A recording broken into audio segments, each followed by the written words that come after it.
Hello friends, welcome to my YouTube channel AD Krishna classes. तो friends, पिछले video में हम लोग समांतर श्रेणी चैप्टर का प्रश्नावली 5.2 है, इतना क्लियर कर लिए थे। अब बनाना है हम लोग का तीसरा में ये 5 सवाल है। इस वीडियो में 5 सवाल को सॉल्व कर लेते हैं। तो देखिए, बोल रहा सवाल, निम्नलिखित समांतर श्रेणियों में रिक्त स्थानों को रिक्त खानों के पदों को ज्ञात कीजिए। मतलब जो रिक्त स्थान है उसे ही भरना है। तो चलिए वीडियो को शुरू करते हैं। पहला सवाल दे रखा है कि 2 कॉमा, यहाँ पर रिक्त स्थान दे दिया है, फिर दे रखा है 26। अब इसे हम लोग को बनाना है। कैसे बनाना है देख लीजिए। हम पिछले वाले वीडियो में बता दिए थे आप लोगों को कि ये जो होता है ये A1 का मान होता है, ये A1, ये A2 और ये A3 होता है। ठीक, तो ये A1 बराबर कितना हो जाएगा? ये A1 बराबर 2 होगा।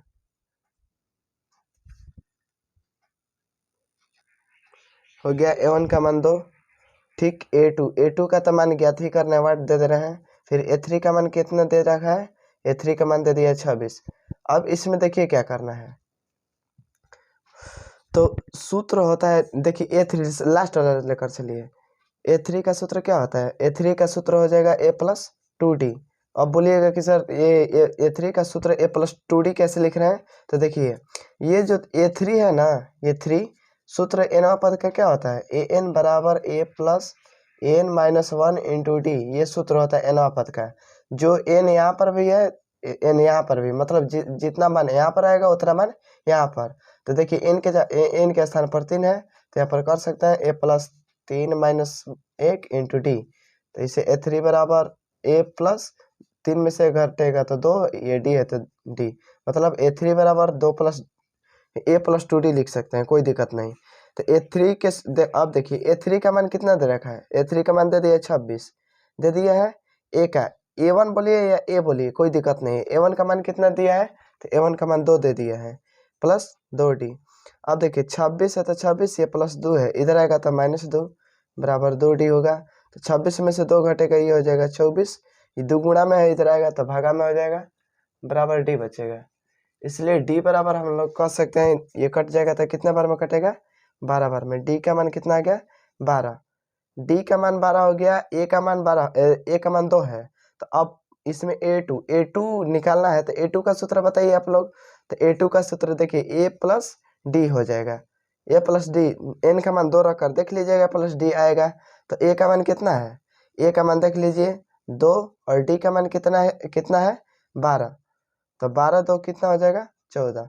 तो मतलब यहाँ पर हम लोग भर सकते हैं कितना रिक्त स्थान में? A2 का मान कितना हो जाएगा? 14 हो गया। इसी प्रकार दूसरा क्वेश्चन है, देखिए उसी प्रकार से दूसरा क्वेश्चन भी है। इसमें 2 चीज ज्ञात करना है। इस ऊपर वाले में A2 केवल ज्ञात करना था, इसमें 2 चीज, एक A1 और एक A3 ज्ञात करना है। तो देखिए A2 का अब उतना नहीं लिख रहे हैं, हम डायरेक्ट लिख रहे हैं। A2 का मान कितना दे रखा है? जो दिया है उसे पहले लिख लीजिए। A2 का मान 13 है तो 13। फिर इसके बाद A4 का मान कितना दे रखा है? तो A4 का मान 3 हो गया। अब उस वाले में A दे दिया था, इसलिए हम लोग A2 का सूत्र डायरेक्ट लिखकर बना दिए थे। अब देखिए A2 है तो A2 का सूत्र क्या होता है? A2 बराबर A+D होता है ना, लिख दिए। A2 का मान 13 है तो 13। फिर A का मान A रखने दीजिए और D का मान D, क्योंकि A और D का मान ज्ञात नहीं है, इसे समीकरण 1 मान लीजिए। फिर A4 बराबर सूत्र होता है A+3D हो जाएगा। तो A4 का मान दे दिया है 3 बराबर A का मान कितना दिया है? तो A का मान ज्ञात करना है और 3D का मान भी ज्ञात ही करना है, इसे समीकरण 2। और अब इसे विलोपन विधि से हम लोग A और D का मान निकाल सकते हैं। तो देखिए समीकरण 2 और समीकरण 1 यहाँ पर लिख लीजिए। समीकरण 2 में से समीकरण 1 को घटाने पर समीकरण 2 माइनस समीकरण 1, समीकरण 2 को लिख लीजिए 3 बराबर A+3D। उसके बाद समीकरण 2 2 2 ठीक है हो गया। अब देखिए समीकरण 1 का मान कितना है? तो समीकरण 1 का मान 13 बराबर A+D दे दिया है। अब घटाने पर है तो चिन्ह बदल दीजिए यहाँ पर। ये ए खत्म, 3 में से 13 घटेगा, ये -10 बचेगा, बराबर ये 3D में से 1D घटेगा तो ये 2D होगा, 2 गुणा में इधर आएगा तो भागा में हो जाएगा, बराबर D। इसलिए D बराबर कह सकते हैं कितना आ जाएगा, कटेगा तो ये -5 बार में कट जाएगा, -5। D का मान आ गया। अब ज्ञात करना है किसका, A का मान। तो D का मान समीकरण 1 में रख दीजिए, समीकरण 1 में रखिए या समीकरण 2 में रखिए, मान वही आएगा समीकरण 1 में रखने पर। हो गया। समीकरण 1 क्या बोल रहा है देख लीजिए, समीकरण 1 13 बराबर A प्लस D है, तो 13 है तो 13 बराबर A का मान कितना है, तो A का मान कितना निकाले, नहीं या A का मान तो क्या थी करना, प्लस D का मान ये -5 है, -5 बराबर किधर आएगा तो ये +5 हो जाएगा, बराबर A, इसलिए A बराबर कह सकते हैं 18। 18 आ गया।